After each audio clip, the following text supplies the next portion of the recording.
Sila ay laging seryoso. Hindi naman lagi. Seryoso, mga chong. Si Agen ay astigil.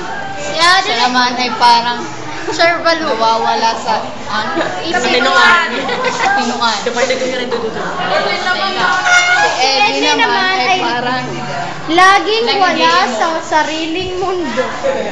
ayun naman si Si Lucille. Lucille naman Siya ay ay very quiet. Yun naman si Emily.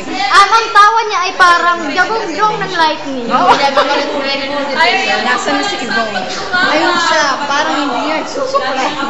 Walang sound si Yvonne pag tumatawa. Ano pa? Ano yun? Tandaan nyo guys, ipopost ito sa Facebook. Kaya magpa-beauty na kayo hanggat kaya nyo. kayo sa Jimelina.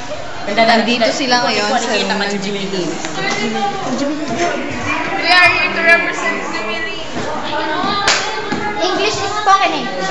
We are here in the room of Gemelina with Sheila May Renyes and Andrea Rochelle Si Collins. Allen ay feel na feel ang kanya ng pagkaupo dito. Si Aden ay lagi Sila may nagbabasa dalang ng inhaler. chemistry. Totoo nga bang nagbabasa siya? O baka nagbabasa ng labi?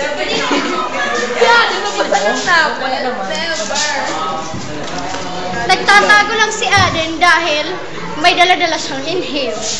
Inhaler na isinusok-sok sa kanyang ilong. Every hour, every minute, every second. At eto naman si Myla. Ano, tirak mo dyan, Myla? Wala. Ang cute ni Myla, siya rin. Hindi siya maganda, hindi siya pangit. Cute siya. Eto naman ako. Oo, kasi Nicole na Nag-video mo, hindi mo po sa Facebook. Ayan si Reo, katabi si Ma'am. So what? Siya ang tinuturing dyan. Eto Monday. Bye-bye, Ma'am. Mami, naglaan. Bye-bye, Ma'am. Bye-bye, ma'am.